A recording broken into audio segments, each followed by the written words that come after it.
right, awesome. So let's get today's episode kicked off. Today we have Vanessa from Cinch Returns. Vanessa, thank you for taking some time out of your very busy schedule to get here. So what Absolutely. we like to do here is, we like to do concentrated conversation. So we're going to jump right in. Sure. I would love it if you could tell us just a little bit about who you are Sure. and how we came to, you know what? I think I'm going to build an online business. Yeah, I'd sure. love to hear that story. I've already heard it a little bit, but for everybody else listening, we'd love to hear that. Yeah, absolutely. So I'm Vanessa. I'm located in Maryland, about 30 minutes from DC. And that's where Cinch Returns is located. That's our headquarters, our home base, and that's really our service area. But Cinch Returns is a convenient solution to the hassle of returning packages, really. We understand the burden that having to get up and go to UPS and wait in long lines at the post office and what that all entails. And just the return process is kind of stuck in the Stone Age, Hmm. while everything else is very much like we're moving along. Everything is like the technology piece is just lacking when it comes to returns. So during the pandemic, I was working remotely, and I have two little ones. They're currently almost 2 and 4. And my husband works in the office. And so anytime, we took advantage of online shopping, of course. We've got little ones, we've got things to do, and everything's shut down anyway. But of course, sometimes things don't work out, right? And so anytime we wanted to return something, it's like lugging two babies into the car Oh, and no way. going down the street, No just to way. return something. Yeah. And I'm like, I ended up wasting so much money because I'm like, I'm not going to return this. I don't have time to do this because I'm also working. So it was such a challenge. One day I was at a friend's birthday gathering, and we're just chit chatting, and we're talking about sort of the luxuries that we've gotten used to Yeah. post pandemic. We all use Instacart pretty heavy. We're not doing our groceries anymore. And we started sort of complaining about the returns process. Like, man, if there's one thing I would love to have is just someone to grab my packages for me because they just pile up at the front door. And then there was like this divine light bulb at that moment where I was like, oh, I'm going to do this. Like, Yeah. I called my husband and I'm like, I'm going to start a business. And it's to solve this very real problem that we ourselves actually have. Hmm.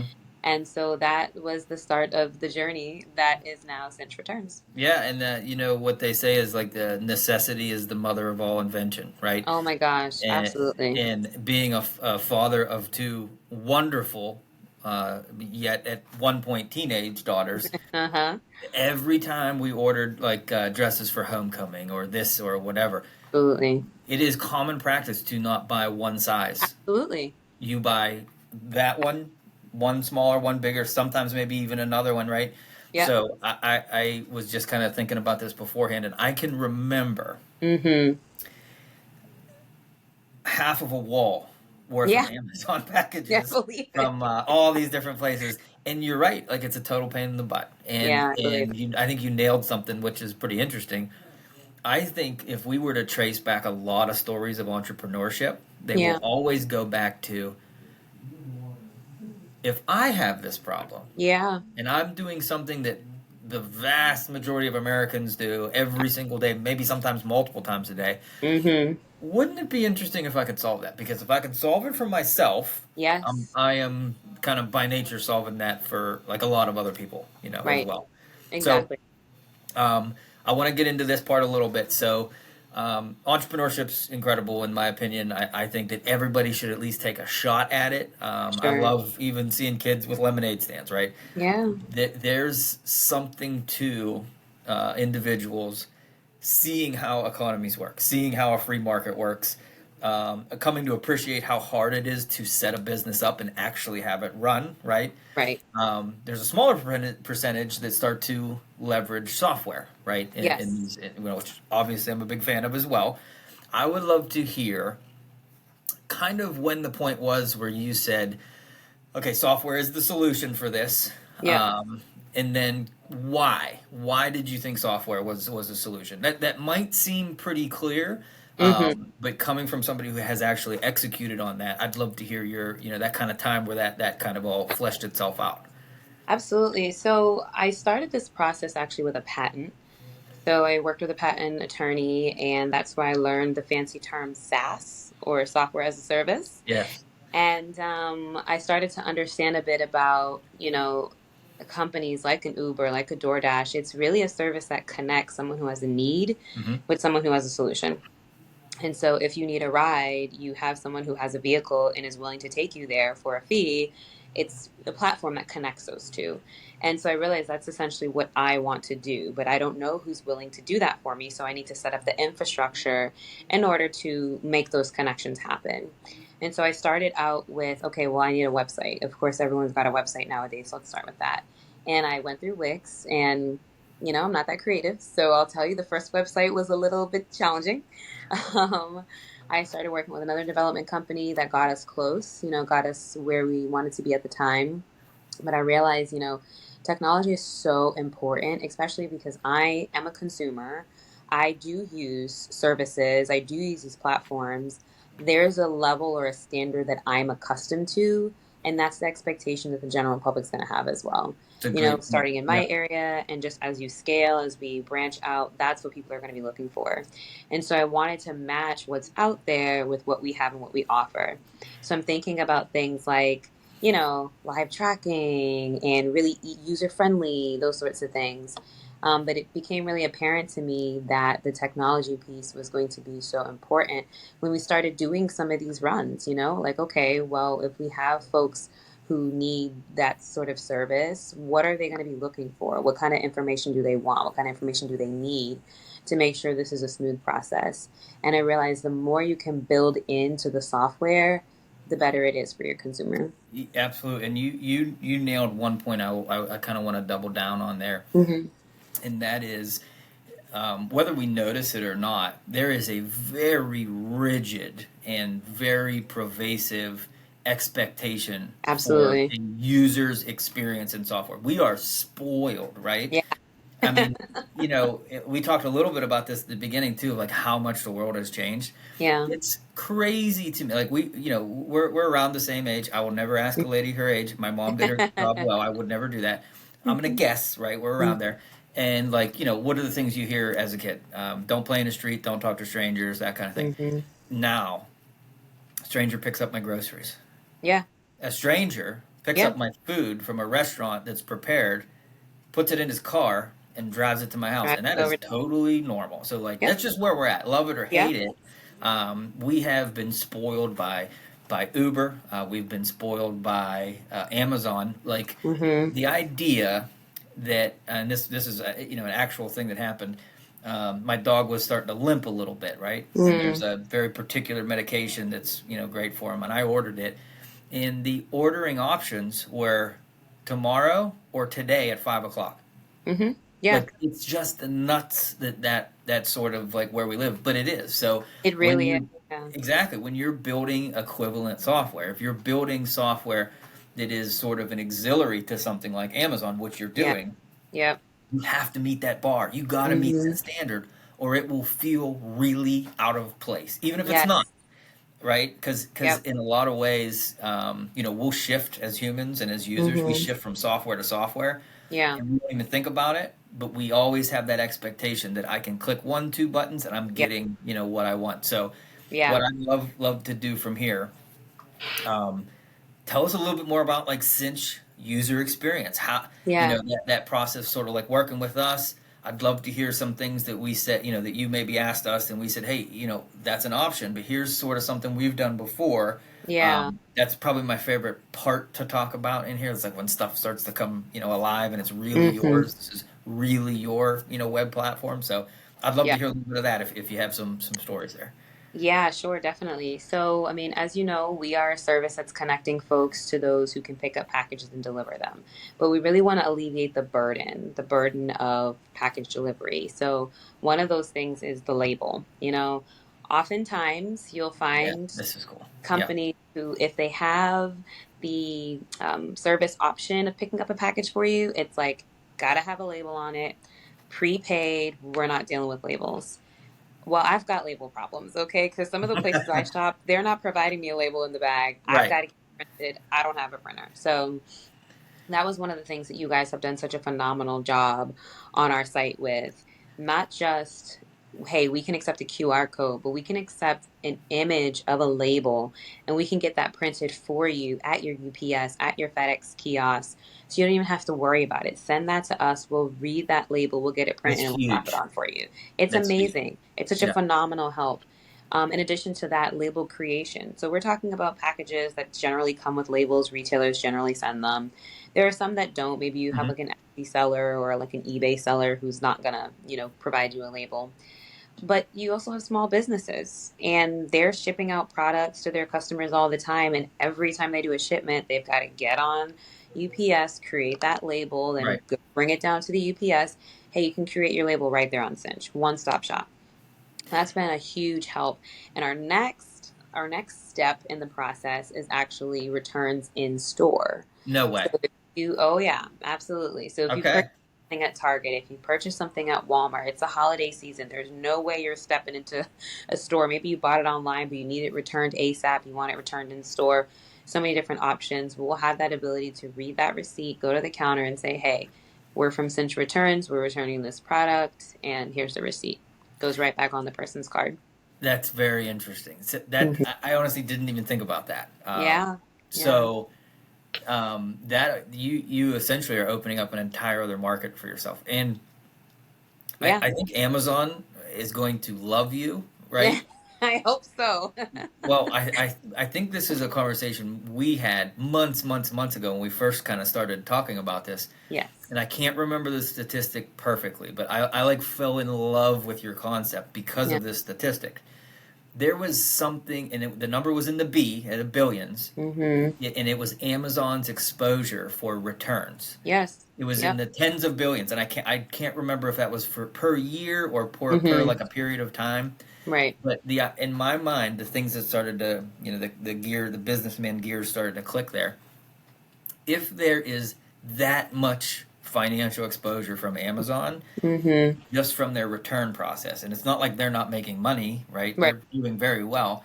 Right. If there's that much of a market, there's that much interaction. Well, we're not even talking about the value of the items. Right. We're talking about shipping, Just right? ship. There's a few tens of billions of dollars in returns just shipping every year. That's Yes. kind of what clicked for your concept. So, Yeah. can I ask this? Mm-hmm. And I think this is probably one of the coolest parts about your concept.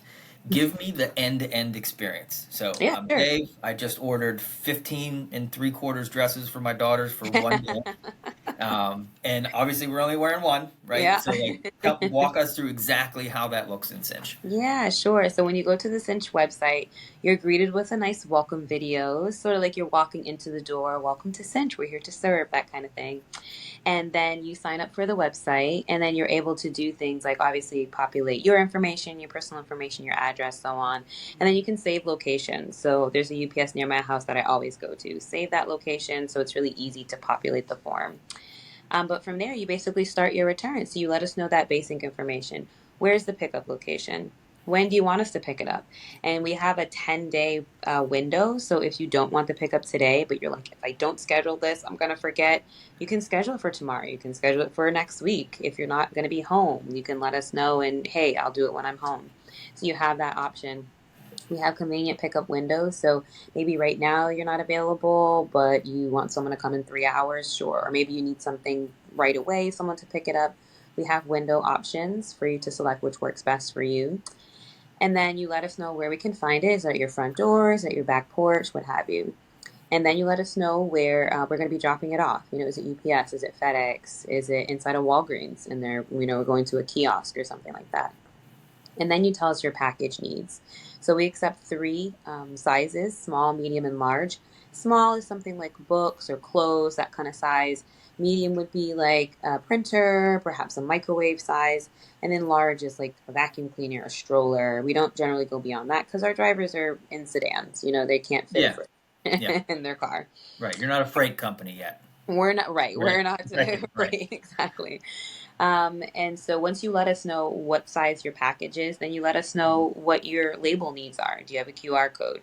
Is the package already, does a label already on it? Do you need to create a shipping label? Do you need a label printed? All right there, let us know. When you're done with that information, you can schedule up to 5 packages in one order. So of those 15 dresses, you can throw 5 of those into that one Yeah. order, grab them for you. And then you let us know any other information we may need to know. So, for example, if it is at a kiosk, for example, in a Walgreens, say, hey, the kiosk is in the back of the store, or something like that. Cool. And then our driver gets that information. A message goes out to all the drivers saying, hey, there's orders available for you to pick up. Driver will pick that up, and you get a text message saying, hey, a driver has accepted your order.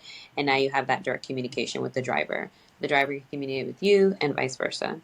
And then And you'll see live tracking when that driver picks up the order, when they're driving to the drop off location, and once the order is dropped off, you'll get a photo notification. So a photo of that box on the counter, photo like, geez, your package is dropped off, Mhm. anything like that, just so that that delivery has been made and you're all set. Once that your order is complete, and you'll get a notification in your text message saying your order has been dropped off. You'll also get an email saying that order has been complete, and then you're all set.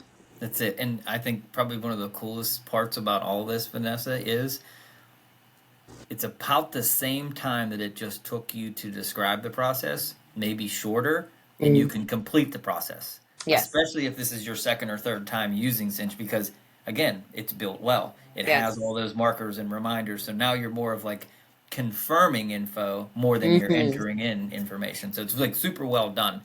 And Yeah. again, maybe even less time than it took you to actually walk us through that verbally.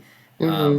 You can submit for your services, which is pretty Yeah. freaking cool. Yeah, Oh yeah, no, it's super quick. And one of the features that I really like the most is things can happen, right? When you're using these services, when you're trying to get an Uber, sometimes they cancel on you. yeah, When you're working with DoorDash, something happens to your food, hmm things happen all the time. You have that direct communication with the driver, you have direct communication with us, customer service. But in addition to that, if anything happens with this package, our drivers do not hold packages overnight. That package is coming back to you. I've had an experience where I said, hey, can you drop this off? The driver couldn't find the kiosk, completely canceled the order, and to this day, I have no idea where my package is. So at this yeah, point, it's really important for me to have that transparency and that trust with the consumer, because you're handing us your goods expecting it's going to make it back to the retailer. yeah. So for us, we have direct communication. If anything goes wrong, hey, I'm so sorry. This package had an issue with the label, or there was construction and UPS was closed, or whatever. We're Right. bringing the package back to the drop off Yeah, to the things don't store. just disappear. Yeah, there's Absolutely. accountability all throughout the Absolutely. process. And another kind of cool part about your concept, because in a lot of ways you are the typical entrepreneur, right? Had an idea, you have a day Hmm. job, you have a family. How the heck Yeah. am I going to start a business? Yeah. One of the really cool things is you are location based for now. Yes. However, in your business model, you do not have to buy a brick and mortar in That's another right. town when you're ready to expand. That's You right. do not need to pay licenses to fix the Hmm. AC, to make sure there's the jugs of water that are in every office ever. You don't have to do any of that. Hmm. You don't need Hmm. uniforms. You don't need power. You need nothing. Yep. You simply take this model that you've refined and implemented where you're at physically, Yep. and you can replicate that as Yeah. many times as you want. Absolutely. I That's was at an exciting. expo. It's very exciting. I was at an expo in Baltimore recently, and there was a girl there, and she's like, I'm in North Carolina. When are you coming down to North Carolina? And Yeah, I'm we're getting there. But yeah, yeah. absolutely. I mean, we're in Maryland. Of course, we want to expand to the big cities like DC. We serve Mhm. Baltimore, but we haven't quite gotten to the DC area yet. DC's next on our list. I can see that growing into Virginia and New Jersey, New York, and, until we're across the whole Eastern Seaboard. I'm originally from Boston, and so my family, they're like, you need to come here. And I'm like, I'm skipping over quite a few states to jump Right, into right, Boston. yeah. And but that's kind of neat too, because Yeah, again, you're not geographically locked. that's If right. if the next opportunity for Cinch happens to be in Portland, Oregon, or or, Mm-hmm. or Flagstaff or wherever, Exactly. there is no restrictions for you. And Not at and all. that's one of the things that, like, and again, I know I nerd out on software and entrepreneurship, but like, I mean, what it can do for somebody's life, how exciting it is. Like, we always see the guys that have already made it to the top. Yeah, yeah. We don't really focus on the stories about like Hmm. how you kind of get How we there. get there, yeah. And anybody who's looking to kind of enter into the world of entrepreneurship, whether that's a simple side gig or something like this Hmm. that is software based and infinitely scalable. Like, Yeah, boy, if there's a couple words that get me excited as again as that businessman mindset, infinitely yeah, scalable. There is nothing naturally limiting to you. You don't have to worry about real estate pricing in right, California. right. You know what I mean? Which would be cost prohibitive for a lot of businesses. Yeah, You can simply get this thing, nut and bolts tighten up where you're at, work hmm, on a little like procedural kinks, you know what I mean? yeah, And now you're deploying. Now you're yeah, deploying here, there, and everywhere all else. And it's over. Yeah, that's pretty, absolutely the goal. We to yeah. continue to expand on that technology, make it more user friendly, add more services, and then continue to expand. So, and I know you're a remarkably busy woman, so I'm gonna leave it off with this question. Sure. Um, what would your advice be to anybody who was in Vanessa's shoes 6 months ago or a year ago, Mm, tooling around with man, like I don't know, can I do this? Like, is yeah. that the kind of thing? Like, what would you say, man? Your little bit of inspiration for the day. What would you say to somebody looking to do that? Yeah, so I would say probably three things. Number one is be confident. It's a very rigorous world, the business space. But as you said earlier on in the call, everyone should try it. Doesn't mean every business is going to succeed, but you can feel proud that you put your time, energy, resources into building something from scratch on your own. So definitely do it. Be confident about that. Number two, I would say do as much market research as you can. With an industry like mine, it's a little challenging because it just doesn't really exist. There are couriers, Right. those types of services, but specifically for returns, it's just not really there. But do as much research as you can. Talk to your friends and family. Do some surveys. Get a sense as to how people feel about this particular business and would they be interested and invested. And then number three, marketing is insane. Okay, Mm. I have the impression that if you build it, they will come. That is not Ah, always the yeah, case, right. especially when you don't have a brick and mortar with a sign saying, "Do Yes, cupcake that's store, true. come through." Um, utilize the new platforms. I'm not a big social media person, but I have become one now that I have a Yeah, business by necessity, by right? necessity. So it's very important to utilize the platforms that are out here. Do some free marketing, try different things. If it doesn't work, switch and try something else, but don't stay stagnant. Keep moving, keep trying, and eventually you'll get there. On your first piece of advice, be confident and try. Yeah, there's no losing, Yeah. honestly, because what you will, even if you fail, even if you take an L on that first attempt, Mm-hmm. what you will learn in that process, Phenomenal. invaluable. Absolutely. Can't replace it. Yeah, Absolutely. so do it. Yeah. Like really, that would be, I would echo that. 100%. Just do it, Yeah. man. Just do it. Not to take Nike slogan, but But it's sometimes you have to, man. Just take the plunge. And again, not to get too cliche, but you always hear that like the essence of the saying is um, you got two choices: do it and regret it, or live with the regret that you didn't even try it. And I think we all kind of know. Yeah, the right. things that didn't work out in life, I still don't wish they didn't happen. Exactly. I learned a ton from them. Yeah. I can at least say I didn't sit in my chair and not try at all, Yeah. kind I of deal. tried. So, Yep. hey, thank you for your time today. I know Yeah. you're It was busy. fun. And then, just a real quick hint. I may have heard a rumor that Cinch may be thinking of, a little more of a mobile Oh setting. yeah. Oh yeah. So that's coming soon. We're So talking so about we'll, that we'll standard. App is definitely the standard. and I love that about you because again, I won't take up too much more time, but I know originally we were thinking about an app. Yes. Yep. And you made the very wise and prudent decision. We had a lot of back and forth about this. Yeah. You could probably get a lion's share of capability Hmm. on a very well done web platform. And Right. then once things started to pick up, then we can start building that app. So Yep. we're gonna have you back on here in a couple months Awesome. after you've had a couple dinner dates with like Jeff Bezos and Sure. Elon and stuff, right? After they start sniffing around Cinch. But Yeah. awesome. Hey, thank you again for your time today, Vanessa. Absolutely. Thank you guys so much. Appreciate it.